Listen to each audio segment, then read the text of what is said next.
What's up, everyone, and welcome back to the Athlete Mentor Series. Today we're talking about something that separates good players from great players. Not vertical, not scoring, not highlights, conflict.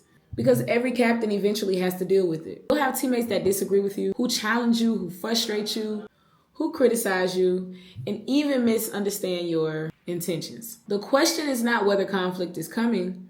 It's about how you respond to it. Anybody can lead when everything is going good, but the best captains are the ones that are revealed when everything is falling apart. Let's talk about how great captains handle conflict.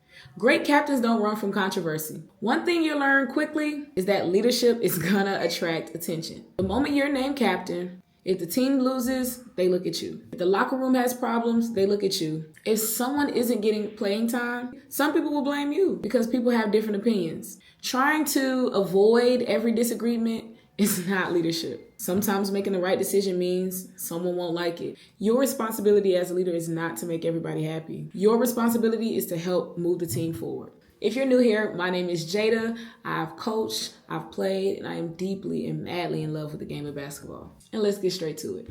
Leaders are always going to be under public scrutiny. One of the hardest things to know as a leader is that someone is always watching.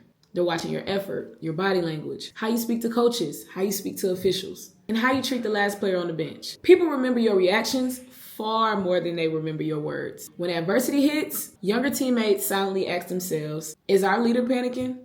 If you lose emotional control, the team is going to follow. That's why you have to know as a leader, composure is contagious. Calm leaders build calm teams.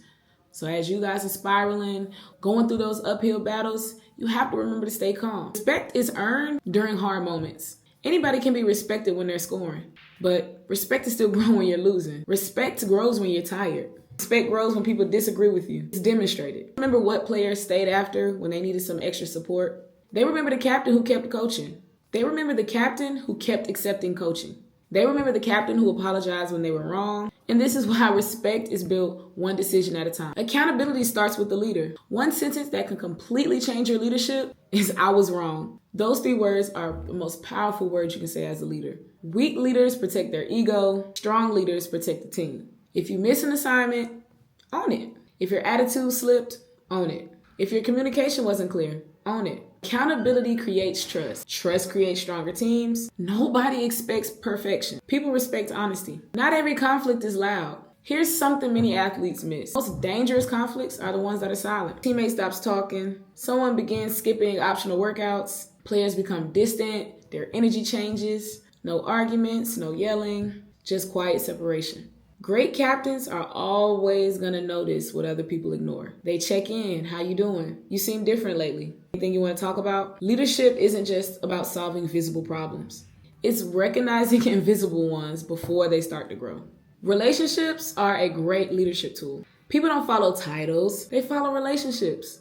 If the only time your teammates hear from you is when you're correcting them, they'll eventually tune you out. Spend time learning people, knowing what motivates them. Meet them where they are.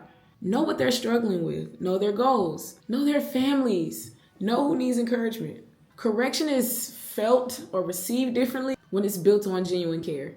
People accept difficult conversation from leaders they know that truly care about them. Emotional intelligence is a leadership power. One of the most overlooked skills in sports, emotional intelligence. It's the ability to understand your emotions without letting them control your actions. Maybe you're frustrated. Maybe you're embarrassed. Maybe you're angry. All of those feelings are real. But maturity means controlling your response instead of acting or reacting automatically. Emotion says, say something back. Wisdom says, wait.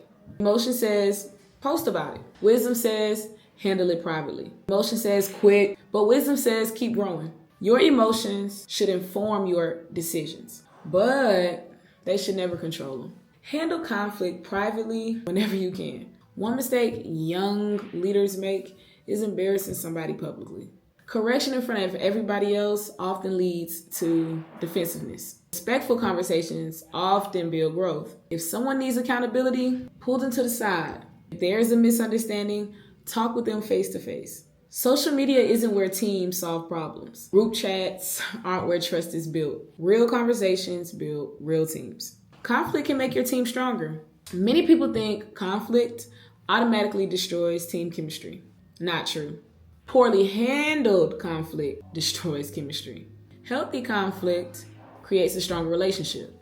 Some of the closest teammates you'll ever have are the ones you actually have disagreements with. Conflict creates opportunities for better communication, greater trust, deeper understanding, a stronger commitment. The goal isn't to avoid conflict. The goal is to grow through it.